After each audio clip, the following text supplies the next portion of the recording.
Na watu ngono hawafanyi tu kwa ajili ya kujifurahisha. Wamefundishwa kutoka kwenye ulimwengu wa roho, miungu yao ambayo wanaiabudu, kwamba sex ama ngono ni namna ya kufanya transactions, yani namna ya kuchukua kitu kilicho kwenye maisha ya mtu. Wengine wanasema nyota, harufu nzuri ambayo mtu anakuwa nayo, kibali ambacho mtu anakuwa nacho, ile nguvu ya ndani ambayo mtu anakuwa nayo. Kitu kinaweza kutoka kwa mtu mmoja kuja kwa mtu mwingine wakati wa sex. So unakuta mtu anakuijia si kwa sababu amevutiwa na uzuri wako, amevutiwa na kitu ambacho umebeba ndani. Anatafuta namna ya kukitoa kwako kije kimsaidie yeye. Masuperstar wengi mjini na ulimwenguni kote, kama wangekuwa wawazi kukuambia this is how things are done, madhabahu zao zinawapa maelekezo ya kulala na aina fulani ya watu. Na sasa anapokuwa kwenye lile tendo, wewe unafikiri mnaenjoy tu kama wewe unavyoenjoy, lakini mwenzako yupo kwenye ibada pale na anafanyia kazi maelekezo. Huku ndani ana consciousness nyingine, kuna practice anaifanya ya kuchukua kitu ambacho kiko ndani yako aondoke nacho. Sasa unaona, mwisho wa siku, kama wewe maisha yako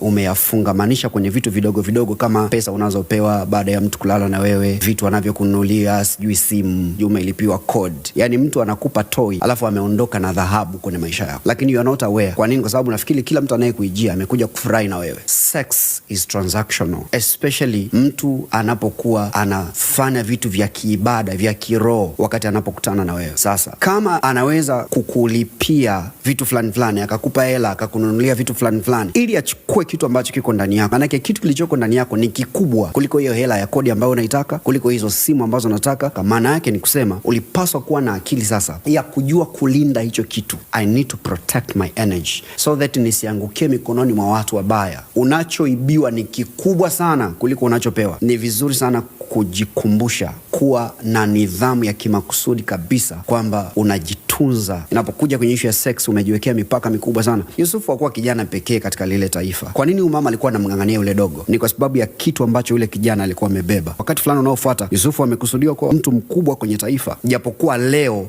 ni mtumwa kwenye lile taifa. Lakini bila shaka kuna uwezekano kabisa huyu mama ameweza kupambanua kwa namna ya roho kwamba this young boy amebeba kitu fulani ndani yake, na I'm going to destroy him kwa kukichukua hicho kitu. Kwa namna gani? Sex. So sio kila mtu anayevutwa kwako amevutwa kwa sababu ya uzuri wako, amevutwa kwa sababu ya urembo wako. Baadhi ya watu wanakuwa ni watu wa kiroho sana, wanatumia ngono kama mahali pa mbadilishano. You're going to protect yourself ili usije ukaanza kuingia kwenye hasara ya kusema sijui imekuaje siku hizi, naona tena kama singai kama mwanzo, naona tena kama sina kibali kama mwanzo. Yes, uliruhusu vitu vyako vichukuliwa na watu ambao sio sahihi. Keep yourself, protect yourself, it's very important.